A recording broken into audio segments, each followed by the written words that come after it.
hate it or not, this is real shit. There's no atmosphere like EuroLeague.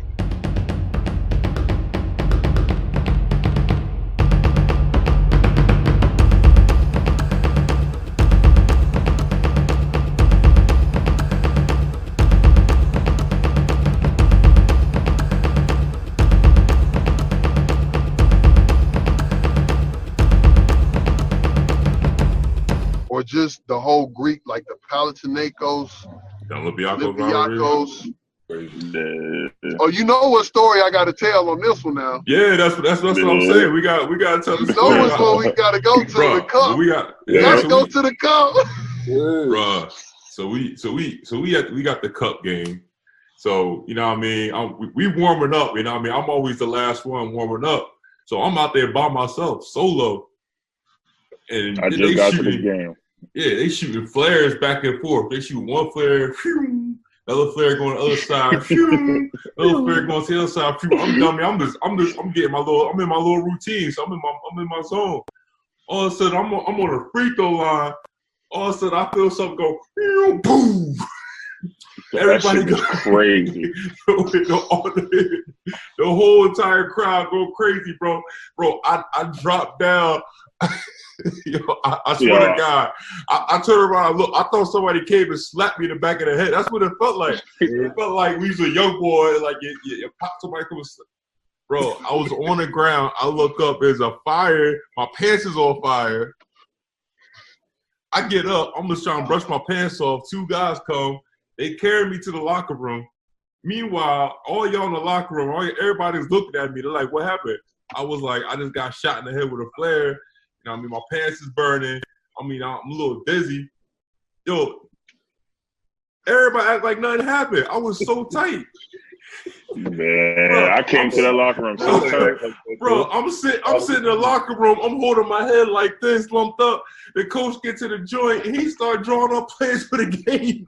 And I'm like, yo, nobody gonna sit there and check on me if I'm okay. Nah, I was turned up for you though, bro. I said, I know damn well we not to play in this game. My boy that got shot in the head with a I was going crazy, dog. Crazy. So we went out, and I'm still holding my head. We went out, we running. And then, you know, we did warm-ups, and while we doing warm-ups, all of a sudden they started fighting on the sideline. And I remember the strength coach yelling at us, like, keep going, keep going. They literally fighting like 3 feet away from us, like brawling. And they like, no, keep warming up, keep warming up. I'm like, this is different. Where was y'all at? Who y'all playing? Panathinaikos for the cup game. Oh man. But the crazy part, Mike, was like so that happened with Kyle, and then they like tried to get some order because they was turned up. Right. So they bring us out, bro. We probably played 2 minutes, maybe 4 minutes, whatever it was. We didn't get far before that huge fight broke out. And then the police, in a wave, bro, the police start beating the shit out of fans. Anybody in the stands was going to get it. So they done rushed everybody. They rushed everybody out. I'm looking, right? Because everybody done left. They done got Spanulis inside. They done got, like, I done told Kyle because I see the fam. I said, yo, he heard that. So it's just me and Kyle getting all of our folks out the stand. AC people, me. Everybody, bro. And I'm like, how the hell y'all just gonna act like y'all don't see what's going on? You gonna forget the families right there? Yeah. And I'm talking about jumping out the stands. Bruh, they punished everybody in the stands. Like, they didn't care who it was. Them folks was just up there like this, ducking and dodging. They was just beating them. Bro, that shit was so crazy. And then meanwhile, while that's going on, right, so we playing, and then Michael Bramos, a player from Panathinaikos, right, so a guy jumped from the – I don't even know if you noticed. A guy jumped from the stands from our side, pulled out half a boulder out of his pocket. Half a what? A boulder. It was a rock. I don't know where he came from. The rock was like this big, bro. My man, he stood in the corner, ready to spot up for a three. My man ran over, took the boulder, and threw the boulder at him on the sideline. I swear. That was the craziest thing ever, bro. Listen over there, yo. You saw it? Yeah. I ain't see that. I ain't even know. Bro, yo, my man got hit. He got hit with a half a boulder. His arm. That joint brushed his arm like he fell on the ground. He ran to the locker room. That's when they started fighting. It's crazy. But we still finished the game. Yeah. Yeah, bro.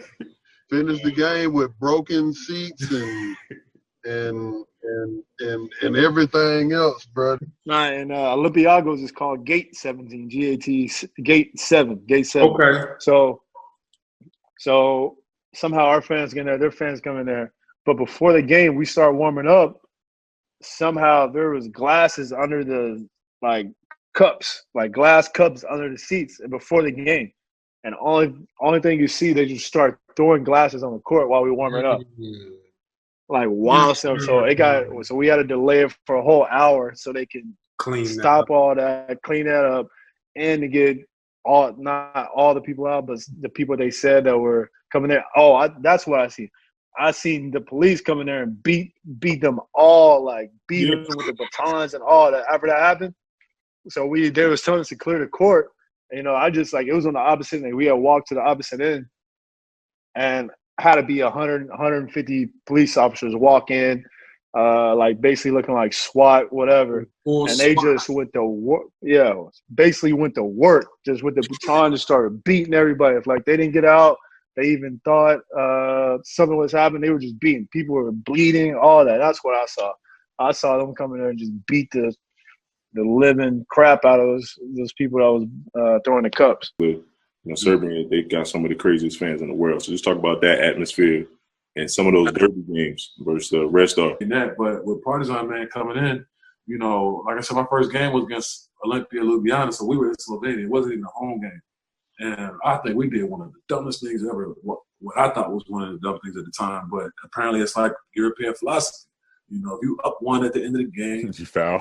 You foul. You foul. Let them shoot free throws. You the last shot. You get the last shot. Destiny is in your hands. In my mind, I'm like, what the fuck is that? Right. Game's over. Lock it up. And I'm just coming from San Antonio. Great. All this stuff. I'm just coming from this. We ended up fouling. They made 2 free throws. We didn't even get a shot off. I went in the locker room and I was hot. This is my first game with this team. So I was like, man, this is who I'm playing with. I really want to get out of here. I was like, this is dumb as hell. What we just do. I'm just coming from the league. So I'm like, man, I'm not doing all this. So now we practicing all this. And I'm hitting my agent like, yo, you got to get me out of here. This shit sucks. I don't want to be here at all. The team, we just did some dumb ass last game. This city, I ain't figured out the city. My teammates ain't trying to do nothing. And so I'm like, all right. He's like, just wait on, hold on. We're going to figure it out. First EuroLeague game come. We played Maccabi at the crib. And Maccabi, is a big team at that time. I didn't know much about them, but they was a big team. So, Partizan fans, we in Jalapeno, they show up. I'm talking about 2 hours before the game. That whole thing is sold out. Fans singing. They got these papers that's all big black and white construction pieces of boards, and they just hold them up. And so I'm looking at the crowd like, what the hell is going on in here? I never seen it I went to Maryland. The fans there was crazy, but I never seen nothing like this. So they in there singing, chanting, going crazy, big game. You can't even hear. We can't even have a little conversation because it's so loud in there. And so the game goes on. I think we ended up getting slapped by a 20-piece. They beat the dog mess out of us. And so I'm pissed off that we lost, but it was lit. The atmosphere was just crazy. I'm like, all right, I never seen nothing like this before. This is dope. Going to the locker room, coaches cussing us out, and the fans are still out there. They're still singing and chanting and all that stuff. And so they're so loud that the coach can't even really do the in-game speech because this is over. So he's like, man, they want you to go back out there. I'm like, go back out there for what? Man, it's 15, 20 minutes after the game. We go back out there. It's full. Nobody left. Nobody left the team. They still in there singing. The guys are translating it to me we love you, we do this, we do that. And I'm just sitting here damn. I know fans that be like, man, fuck y'all. Y'all lost by 20. Y'all some trash. And it was but they really showed love. And so it was dang, this is dope. From a basketball experience, that was dope. Yeah. To even see how that was not a fan left the gym. It's still sold out. It's smoking. They got flares. They singing. They chant. everything. Got the papers, flags, everything. I'm just like, this is crazy. So after that, I'm just like, shoot, I'm gonna figure out what's going on. I'm gonna try to go out and see. Went out. My teammates was like, don't go out. You know, the team got a curfew. I'm like, man, nobody told me about no curfew. Y'all got a curfew. Oh, I ain't got no curfew.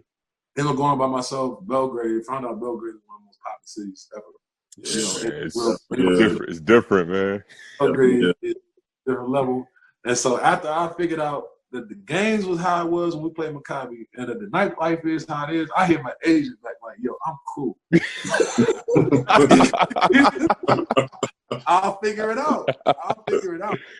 We was like we know we good, but this Panathinaikos team is dangerous, yo. Like they had Chris, Mike, Loyeski, Nick Kalathis, Marcus Denman. Yeah, that team. They had a squad. So like they had James Giss, Adrian Payne. And they had home court advantage, right? Or we went there first. Yeah. And they beat us. So we go in, and they beat us by 30 the first game. Yeah, I remember. Like they came out it was 20-0 in the first quarter, like at one point. I remember that game. I remember that. So that was like a video game. It was like, you know, you play video game versus like no disrespect to y'all, but it was like everything like could happen for y'all. It was just like boom, boom, boom, hey, boom. No disrespect taken, my boy. Like and you saying it felt like a video game for you. Imagine being in there and that happening, bro. It was so loud in there. Like we sitting on the bench right next to each other. I can't hear what Jeff's saying to me right next to me. So after that, after we had got smashed, we get back to the hotel. Pablo take us straight in the meeting room, and we watched the whole game on film. Honestly, it's like Bloods versus Crips for real, man. Yeah. That's what I was just about to say that, man. It's like two gangs, man, and it's crazy because like when you're playing basketball, right? And you think it's just basketball, right? But no, not there. Like it's something more than that. It's bragging rights. It's you know, I don't know, because when I first got there, I was like, okay, we had rivalries in other countries where I played, and yeah, it's one game and the fans are going crazy. They're screaming at each other, whatever. But I never seen where like, okay, one team's fans are banned from the arena because they cannot be in the same arena as this team, you know. So, or when you're leaving the other team's arena and they're throwing stuff at you, or they're pushing your bus or doing things like that. Like the story I heard about you, Kyle, when you got hit with the flare or whatever, that blew my mind. I was like, yo. That's like all these folks, man, be talking about stuff they done played in and this, that, and the third. It don't compare, man. It's nothing that compares to that, man.